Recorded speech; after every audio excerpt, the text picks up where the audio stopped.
하나님의 말씀을 보겠습니다. 하나님의 말씀은 시편 119편 161절에서 168절 말씀입니다. 시편 119편 161절에서 168절 말씀입니다. 제가 봉독해 드리겠습니다. 고관들이 거짓으로 나를 핍박하오나 나의 마음은 주의 말씀만 경외하나이다. 사람이 많은 탈취물을 얻은 것처럼 나는 주의 말씀을 즐거워하나이다. 나는 거짓을 미워하며 싫어하고 주의 율법을 사랑하나이다. 주의 의로운 규례들로 말미암아 내가 하루 7번씩 주를 찬양하나이다. 주의 법을 사랑하는 자에게는 큰 평안이 있으니 그들에게 장애물이 없으리로다.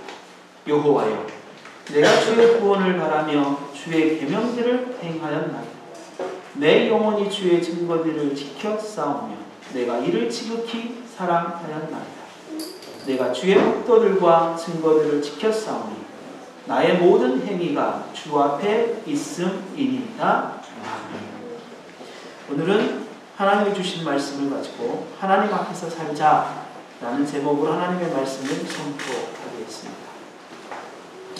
만약 예수님께서 심판하실 때, 그러니까 예수님께서 재림하셔서 우리들을 심판하실 때에 무엇을 요구하시겠습니까?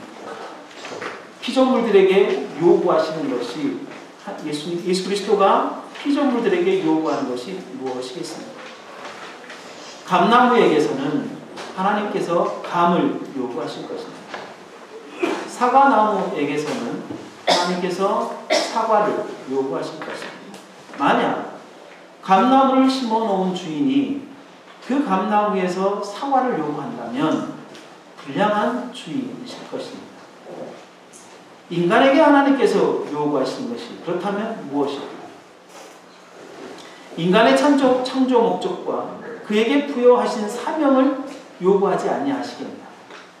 다시 하겠어, 하나님께서 인간을 만드신 목적에 따라서 하나님께서 그 열매를 요구하지 아니하시겠냐라는 것입니다. 결국 예수 그리스도가 우리들에게 요구하시는 것은 하나님이 우리를 창조하신 목적을 이루기 위해 부여한 사명을 따라 우리들이 맺어지는 열매를 요구하실 것이다 라는 것입니다. 그래서 하나님은 그 목적을 이루기 위하여 사명을 부여하시고 그 사명을 이루기 위해 주신 달란트를 우리들에게 부여하셔서 우리들로 하여금 삶 속에서 열매를 맺게 하시는 삶을 살아가게 하신다라는 것입니다. 하나님께서 콩을 심어놓고 팥을 요구하시는 분이 절대 아니십니다. 그럴 리가 없습니다. 하나님께서 개개인의 명성, 그러니까 명예를 너가 얼마나 많은 명예를 얻었냐라고 우리들에게 요구하시겠냐? 그러지 않을 것입니다. 우리가 지금 살아가는 이 지역과 지금 이 시대에서 요구하는 시대적 사명을 하나님께서는 분명 우리들에게 요구하실 것이다 라는 것입니다. 우리를 태어나게 하신 이 시대에 하나님이 우리들에게 요구하시는 열매가 있을 것이지, 이 시대에 태어났고 하나님이 우리들에게 중세시대의 삶을 우리들에게 요구하시겠냐라는 것입니다. 이것은 열매적 측면에서 이야기를 하고 있는 것입니다. 본질적 측면에 있어서 하나님은 전도서 12장 13, 14절에서 이렇게 이야기를 합니다. 일의 결국을 다 들었으니 하나님을 경외하고 그 명령을 지킬지어다. 이것이 사람의 본분입니다. 하나님께서 사람을 창조하신 것을 근거하여서 우리들에게 뭔가를 요구하시겠다라는 말씀인 것입니다. 그러면서 하나님은 모든 행위와 모든 은밀한 일을 선악간에 심판하시겠다라고 말씀을 하십니다. 우리가 하나님의 피조물로서 어떻게 살아야 할지 분명하게 밝히고 하나님을 경외하고 그 명령을 지키는 것, 그리고 우리의 모든 삶을 보시고 심판하시겠다는 하나님의 말씀은 결국 우리의 삶, 매 순간순간의 삶이 다윗이 168절에서 말씀하는 것처럼 나의 모든 행위가 주 앞에 있음이니이다 라고 고백한 것처럼 나의 모든 삶이 결국은 하나님 앞에서 행하는 삶일 수밖에 없다라는 것입니다. 그리고 전도서에서 말씀하신 것처럼 은밀한 일까지도 우리들을 심판하시겠다는 것입니다. 하나님 앞에 산다는 것, 이게 무슨 의미입니까? 옛말에 호랑이는 죽어서 가죽을 남기고 사람은 죽어서 이름을 남긴다고 했습니다. 이 옛말에 따른다면 저는 굉장히 성공한 사람 중에 하나입니다. 저는 제 이름으로 해수욕장을 하나 만들어놨고 제 이름으로 큰 공원도 하나 있고 제 이름으로 도시마다 아파트가 다 있습니다. 이름으로 따지면 그러하지 않겠습니다. 그런데 문제는 이러한 말들이 오래전부터 사람들 사이에서 사람의 존재에 대하여 고민해왔던 흔적들이라는 거예요. 호랑이는 죽어서 가죽을 남기고 사람은 죽어서 이름을 남기고, 이 말은 과연 사람이 어떻게 살아야 될까? 이렇게 늘 끊임없이 던졌던 퀘스천 마크인 것입니다. 그런데 사람이 이름을 남긴다는 말은 하나님과 상관없는 지극히 인간 중심적인 말이 아니겠습니까? 이 땅에 존재하는 모든 피조물과 모든 사람은 하나님이 창조한 피조물인데요. 그리고 하나님께서는 결국 그 창조한 피조물을 통하여 자신의 이름을 드러내고 자신의 영광을 선포하시겠다고 하셨는데, 결국 이 땅에 존재하는 모든 피조물들은 하나님의 영광을 선포해야 할 것인데 자신의 이름을 남긴다는 것은 지극히 인간적인 것이 아니겠냐라는 것입니다. 물론 우리의 선조들이 또한 우리의 선배들이 정말 하나님의 나라와 그리고 하나님과 상관없지만 이 나라를 위해서 살아가신 그 훌륭한 분들에 대하여 명성을 제가 떨어뜨리려고 한 게 아니라 정말 그분들을 존경하지만, 그러나 인간의 존재론적 목적에 있어서는 정말 하나님의 영광을 드러내야 할 존재라는 사실을 우리가 잘 알아야 한다라는 것입니다. 그러하다면 결국 하나님 앞에 산다는 것은 하나님이 창조하신 목적대로 잘 살아가는 것이 하나님 앞에 산다라는 것입니다. 그래서 오늘 다윗의 시편을 통하여서 좀 살펴보기 위함인 것입니다. 다윗이 하나님 앞에서 어떻게 살았을까라는 것입니다. 오늘 본문을 보면 다윗이 이렇게 이야기합니다. 하나님의 말씀을 경외하고 하나님의 말씀을 즐거워하고 하나님의 말씀을 사랑한다라는 것입니다. 우리는 저번 주간에 솔로몬이 성전을 지어놓고 난 다음에 하나님께 기도를 했다고 했습니다. 기도를 할 때 어떤 기도를 했냐면, 솔로몬이 하나님, 백성이 죄를 지으면 이 성전의 이름으로, 백성이 먼 곳에 떠나 있어서 핍박을 받으면 그 백성이 이 성전이 있는 곳을 향하여 기도를 하면, 이렇게 솔로몬이 기도를 했습니다. 다 들어주십시오. 그래서 그때 하나님이 그 솔로몬의 기도에 응답을 했습니다. 뭐라고 응답했냐면, 이스라엘 백성들이, 내 백성들이 이 성전이 아니라 내 말을 듣지 아니하면 이 성전이라도 내가 부숴버리겠다. 솔로몬의 기도의 초점은 이 성전과 하나님을 동일시했어요. 그러나 하나님은 말씀과, 내 말씀과 하나님을 동등하게 주셨어요.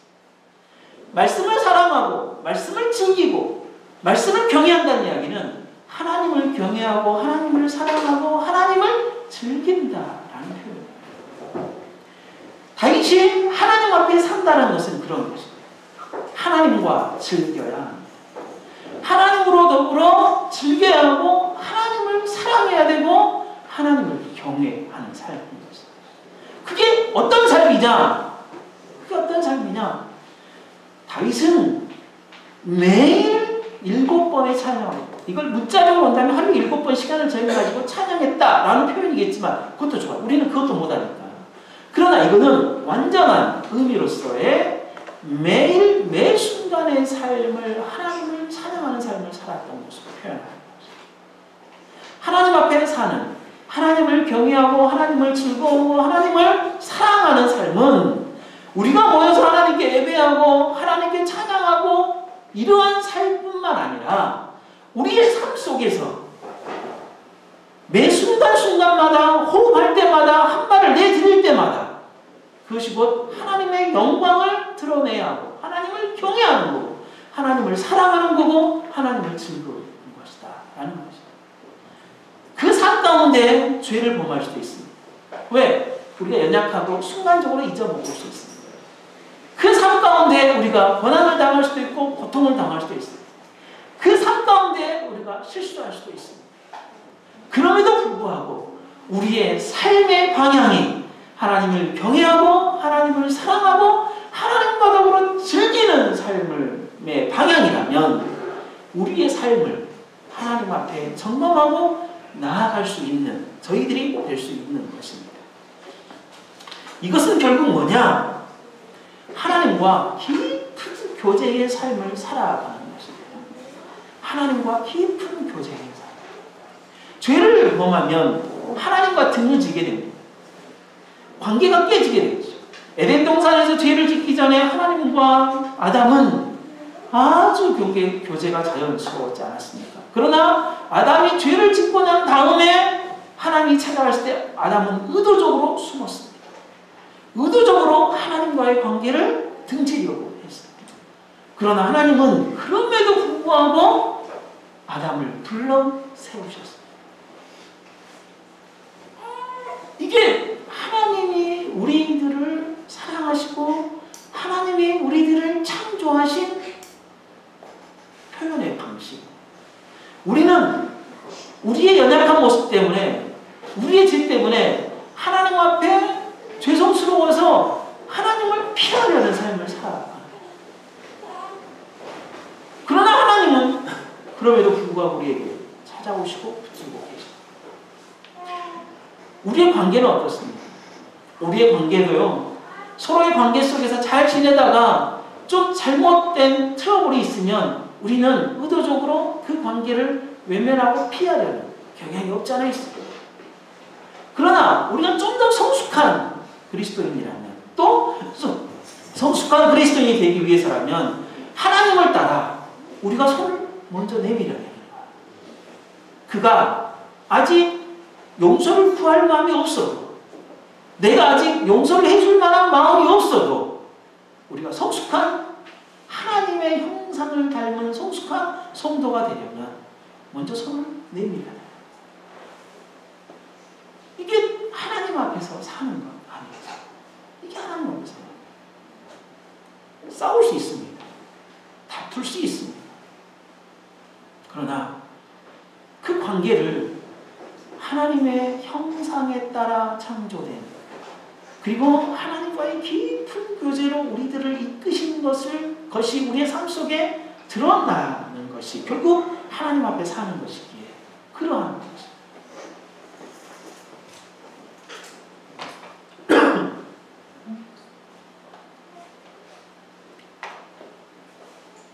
자칫 잘못하면 이 말에 대해서 우리가 오해할 수 있는 말이 있습니다. 하나님 앞에 산다는 것. 나는 하나님 앞에 떳떳하다. 다시 하겠어. 당신들이 뭐라고 해도 나는 하나님 앞에 떳떳하다. 이 표현은 my way. 나는 나만의 방식으로 살겠다. 나는 나만의 길을 가겠다. 라는 말처럼 말로 오해하면 안 된다라는 것입니다. 절대 그럴 수가 없습니다. 또 하나님은 절대 그러하지도 않았습니다. 그래서 하나님께서는 무엇을 세우셨냐면 이 땅에 질서를 세우셨습니다. 권위자를 세우셨다는 거죠. 하나님의 말씀을 대언하는 자를 세워서 질서를 세우시고 하나님 앞에 살도록 하는 것을 눈앞에 보이도록 했습니다. 하나님의 말씀을 가지고 선포하는 대언자, 선지자 앞에서 백성들이 하나님 앞에 경외하고 하나님의 말로 받아들이고 또한 백성과 백성들 사이에 그 말을 실현토록 하게 하는 일들을 만들어냈다라는 것입니다. 성도가 하나님 앞에 산다는 것, 실제적으로 하나님이 눈앞에 보여주신 것이 교회 공동체에 하나님의 권위로 리더를 세우시는 것, 목사를 세우고 장로를 세우고 집사를 세우는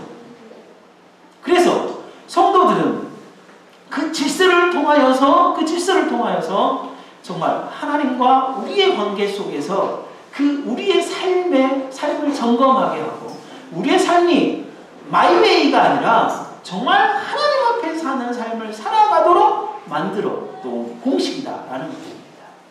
그래서 하나님께 세우신 권위자에 대하여서는 하나님이 인정한다라는 인정합니다. 직장은 어떻습니까? 직장은 우리의 상사. 가정은 어떻겠습니까? 우리 자녀들은 정말 잘 들어야 됩니다.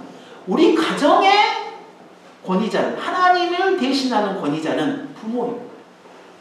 부모가 그 권위자인 것입니다. 그러므로 자녀는 부모의 말에 순종해야 해요. 그렇지 않으면 안 되는 거죠.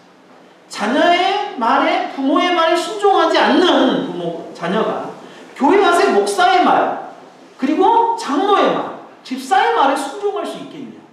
만약 순종한다면 그 자녀는 이중적인 삶을 살아가는 거예요. 그럼 절대 안 돼요. 부모도 마찬가지 아니겠습니까? 부모가 가정에서는 자녀들에게 하나님이 부여한 권위를 인정하라고 요구하고 교회 공동체에서는 하나님이 세우신 권위에 대하여 부정한다면 이거는 이중적인 삶이 될 수밖에 없는 것입니다. 여기서 주의할 것은 하나가 있습니다. 뭐냐? 목사와 장로와 집사와 부모가 하나님의 권위를 받았지만 그러나 흠이 있습니다. 그렇다고 성도와 자녀들이 이 흠을 가지고 권위를 부정하는 것은 안 되는 것입니다. 그 부정은, 그 흠은 하나님께서 반드시 심판하실 것입니다.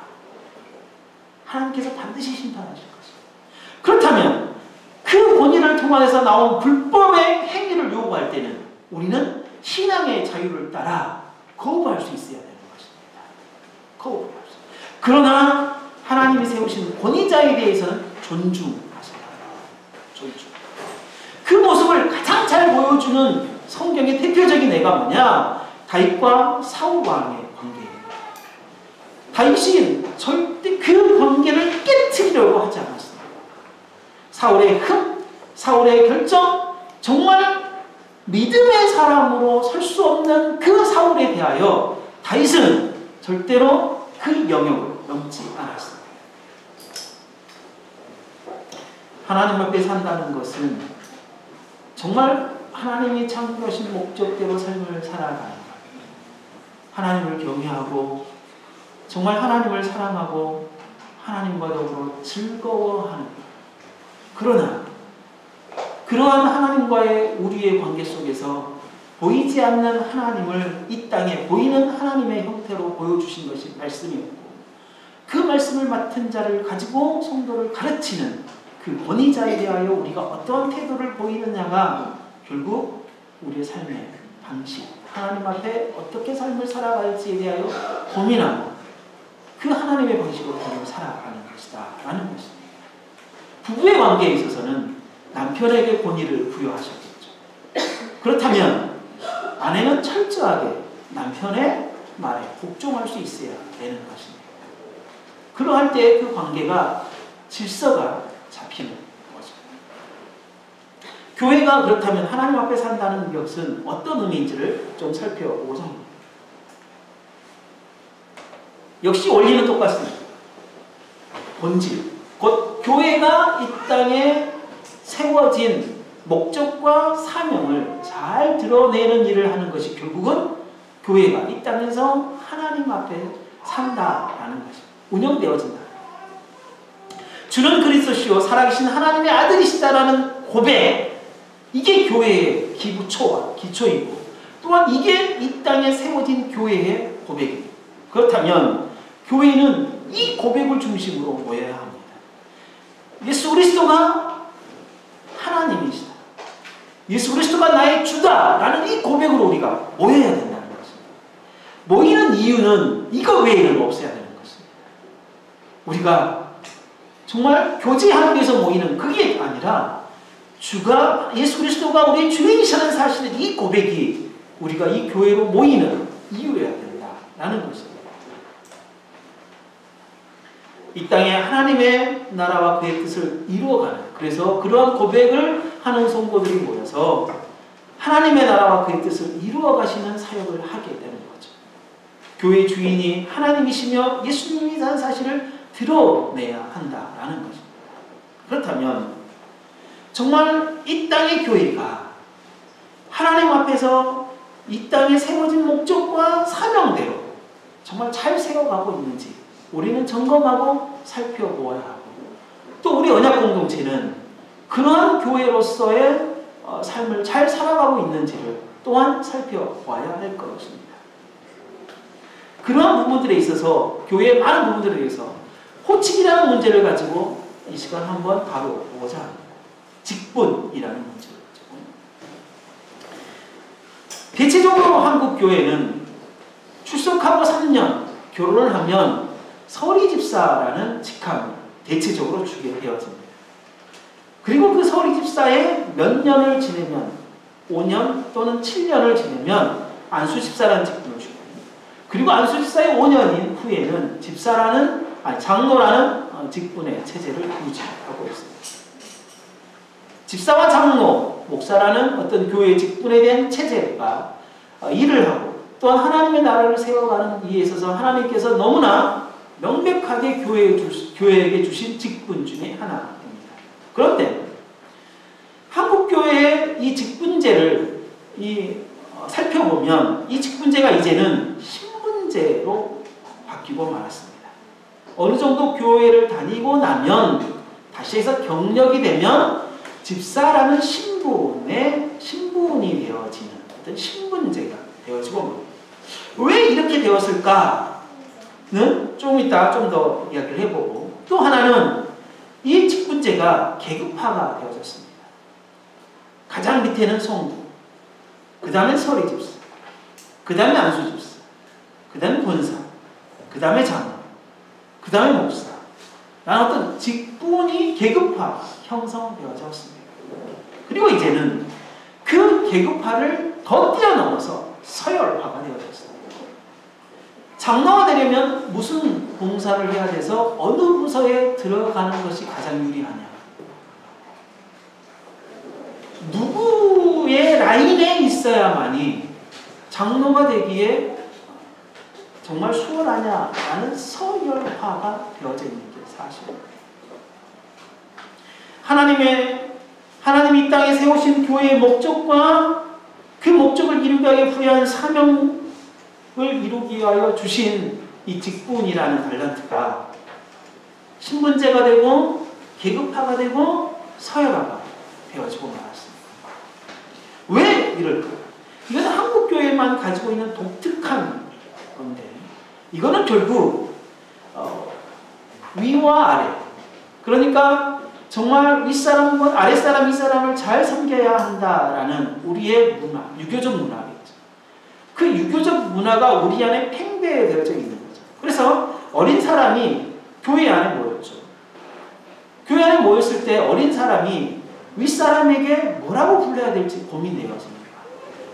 교회라는 것이 좀 이상한 게요, 특별한 게요, 하나님께서는 교회 공동체로 모였을 때에, 교회 공동체로 모였을 때 다 동일한 성도로 하나님을 취급하세요. 또 그렇게 인정하십니다. 한국에 선교사로 오셨던, 복음을 전하러 선교사로 오셨던 분들의 가장 고민 중에 하나가 뭐였냐면 양반과 쌍놈, 그러니까 이 종, 이 관계 속에서 복음이 선포되어졌을 때에 이게 종들이 먼저 교회에 들어오게 돼가지고 이렇게 신앙생활을 오래 하죠. 오래 하다 보니까 이분들이 집사가 되어지고 이분들이 장로가 되어졌어요.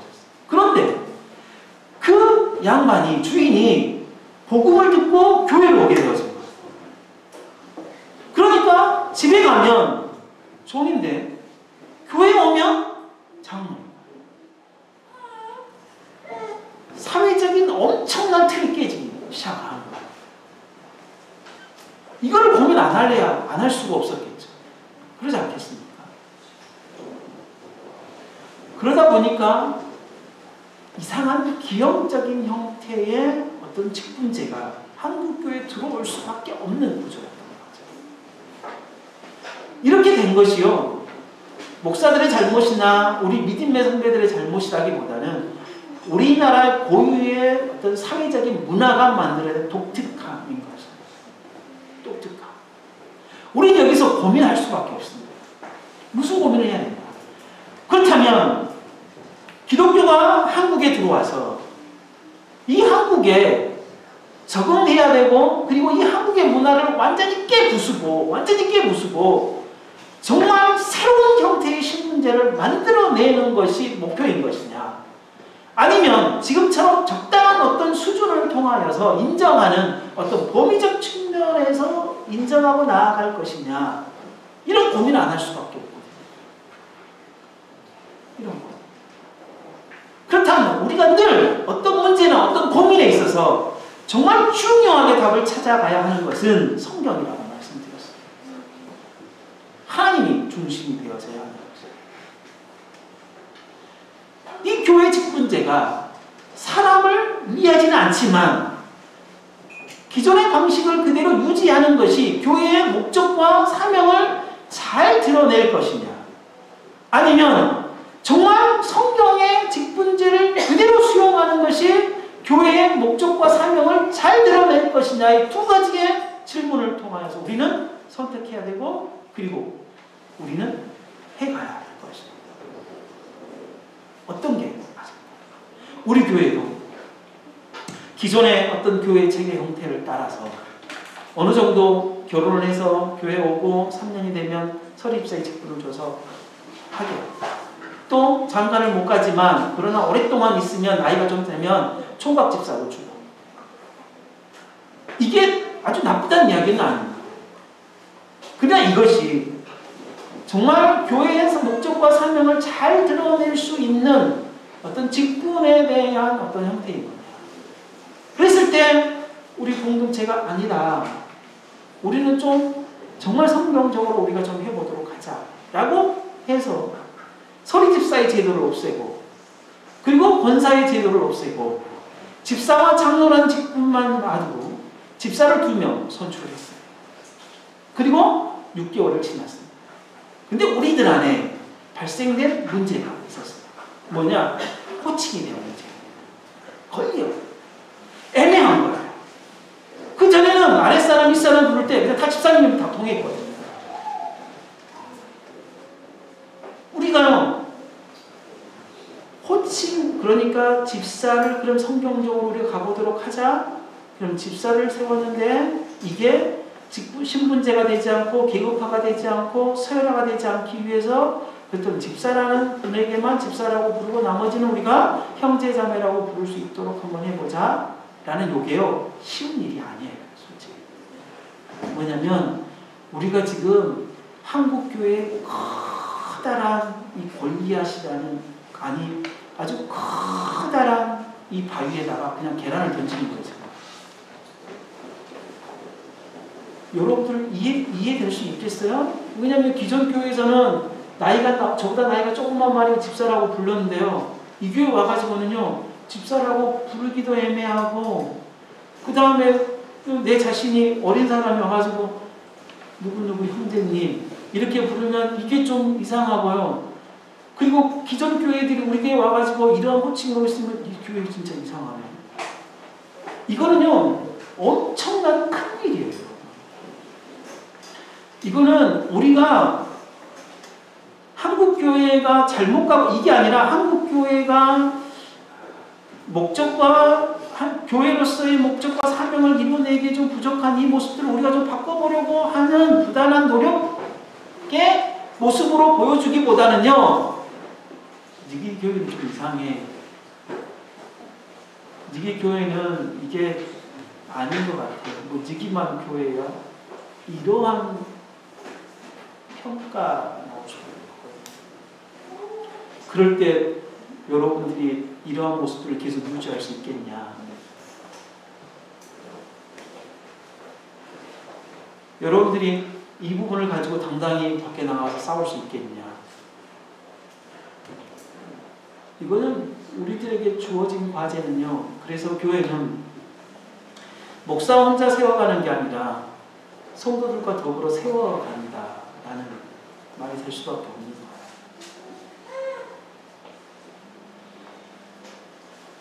예전에 어떤 분이 저희 교회에 와서 한 달 정도 예배 드리고 이제 발령 받아서 가신 분이, 그분이 저에게 했던 말이 뭐냐면, 목사님이 하고 싶은 대로 하려고 개척했죠.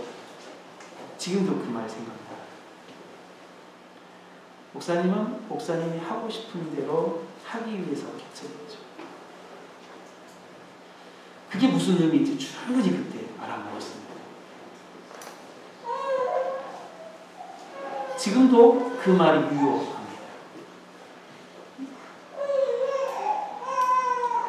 별난교회를 하고 싶어서가 아니라 우리 교회의 어떤 존재감을 좀 이렇게 드러내려고 이런 얘기를 하려는 게 아니라, 만약에 그런다면 마이웨이입니다. 나는 나만의 길을 가겠다. 이거거든요.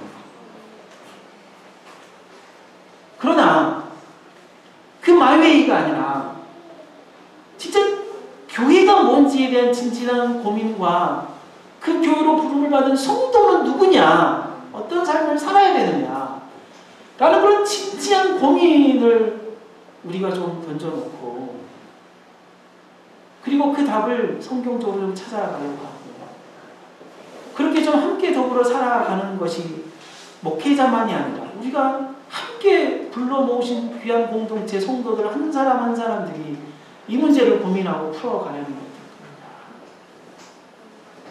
그런 일을 해야 되지 않을까. 그런 일을 해야 되지.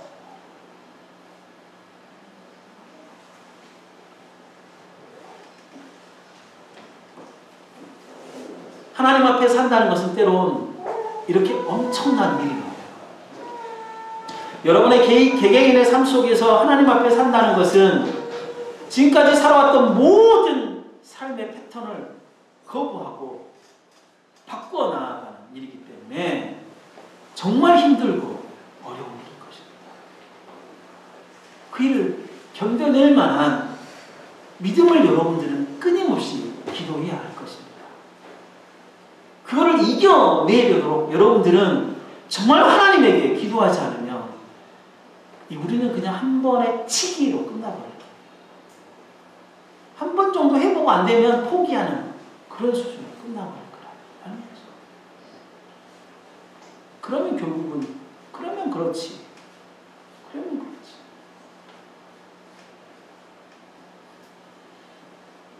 하나님 앞에 산다는 것 하나만 더 이야기하겠습니다. 그건요, 하나님이 선물로 주신 은혜를 누리는 거예요.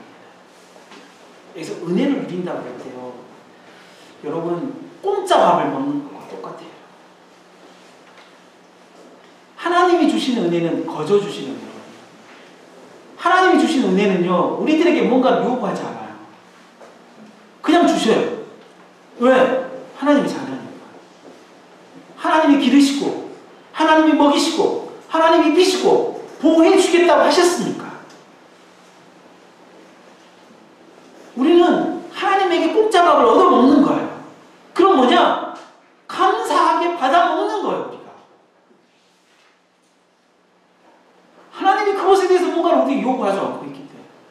근데 우리 사회는요, 친구가 밥을 한번 사면 최소한은 한 두 번 중에는 한 번은 나는 사야 돼요. 그런데 내가 돈이 없어요. 그러면 친구가, 야, 그럼 밥 먹자. 괜찮하다, 먹자. 한두 번 정도는 먹을 수 있지만 그 다음부터는 나가 이거 좀 꺼려져요. 그래서 나 시간이 있음에도 불구하고, 됨에도 불구하고, 아, 나 약속이 있다. 그냥 이게 우리 일반적인 사회의 모습. 이게 뭔가에 거저주는 어떤 은혜를 즐기지 못하는 어떤 사회적 문화예요. 이게 하나님과의 관계 속에서 있는 거예요. 하나님이 우리들에게 주시는 것을요, 우리가 어떻게 뭔가를 보답을 해요? 보답할 수가 없어요. 우리가 할 수 있는 유일한 것은 뭐냐면, 그냥 하나님 앞에서 하나님이 나를 창조하신 목적과 사명과 그것을 이루도록 주신 달란트를 가지고 부지런히 하나님 앞에서 살아가는 것밖에 없어요. 하나님의 영광을 드러내는 것밖에 없어요. 때로는 우리가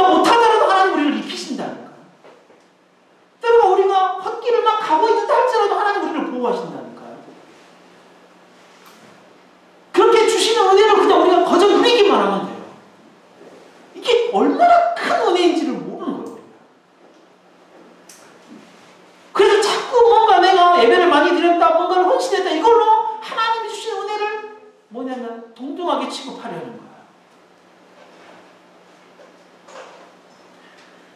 하나님이 주신 은혜는 우리가 뭔가 갚을 게 없어요. 갚을 게 없어요. 그냥 누리십시오. 그리고 나를 창조하신 목적과 은혜에 따라 하나님 앞에서 꾸준히 살아가십시오.